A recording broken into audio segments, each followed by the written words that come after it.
comme ni ngeen ko déggee mu nekk jàngat yu am solo analyse yu pertinent yi nga xam ne nag kii di Sandiogou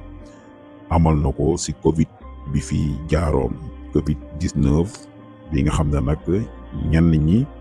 duñ leen a joxoon alal ju bëree bëri ngir rek Covid bi ngir ñenn ñi ñu yeete wax ak askan bi ñenn ñi si seen liggéey bi ko waraloon moo taxoon ñu jox leen xaalis ñooñu ñëpp nag xaalis bi ana fan lañ ko dugal ndax àgg na si askan bi ndax Covid bi taxoon ñu jox leen ko dugal nañ ko si njariñ li gis nañ ko gisuñu ko lu ni mel nag tax na jamono bii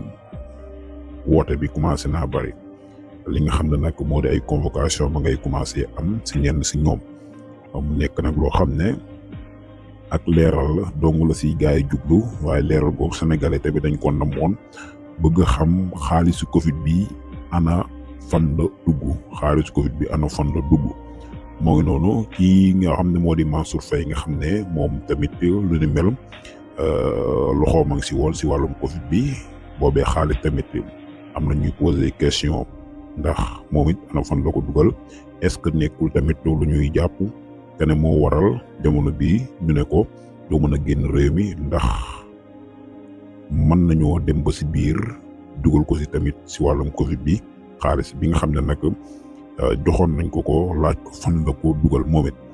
moo ngi noonu mu nekk daal ay mbir yoo xam ne jamono bi ay lënt yu bëree bëri si boppu sénégalais yi mu war a nekk nag loo xam ne dafay leer jamono bii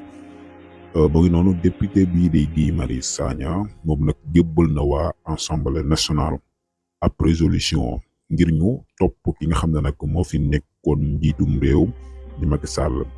ci Haute Cour de justice mu sukkandikoo nag si rapport Cour des comptes lu ni mel daal moo waral moom Guy Marius Sagna jàpp ne kii fi nekkoon njiitum réew bu Sénégal dañ koo war a topp maanaam daal ay mbiram dañ koo war a saytu mu sukkandikoo si rapport Cour des comptes bi tax nag moom Guy Marius Sagna mu jébbal waa Assemblée nationale ab résolution ngir ñu topp kii nga xam ne nag moo di Macky Sall daal moom Guy Marius Sagna nekk député fële sa Assemblée nationale li mu bëgg bokk te gëm ko te jàpp ne mooy dëgg mooy daal kii di Macky Sall dañ ko war a topp ndax dafa trahir moom Macky Sall kon dañoo war a saytu ay mbiram waruñu ko bàyyi daal mbir mu yombee noonu ak fu mu mën a nekk si monde bi dañ ko war a jébbal li nga xam ne nag moo di kon am mandat d'arrêt international moom it mu war a am ngoru ñibbi si réewum Sénégal war a lijjanti yorin gi nga xam ne yore woon na ko réew mi ndax nag ñu bari si jamono bi am nañ ay lënt jàpp nañ ne yàqu-yàqu yi fi amoon wala xaalis bi nga xam ne nag joxoon nañ leen ko dugal nañ ko fu mu warul dugg am ñu ñu woo am ñu ñuy waaje woo moom mi fi nekkoon njiit nag ak lu mën di demee lool bu lépp di leer dafa war a leer si kanamam waaye warul leere si ginnaawam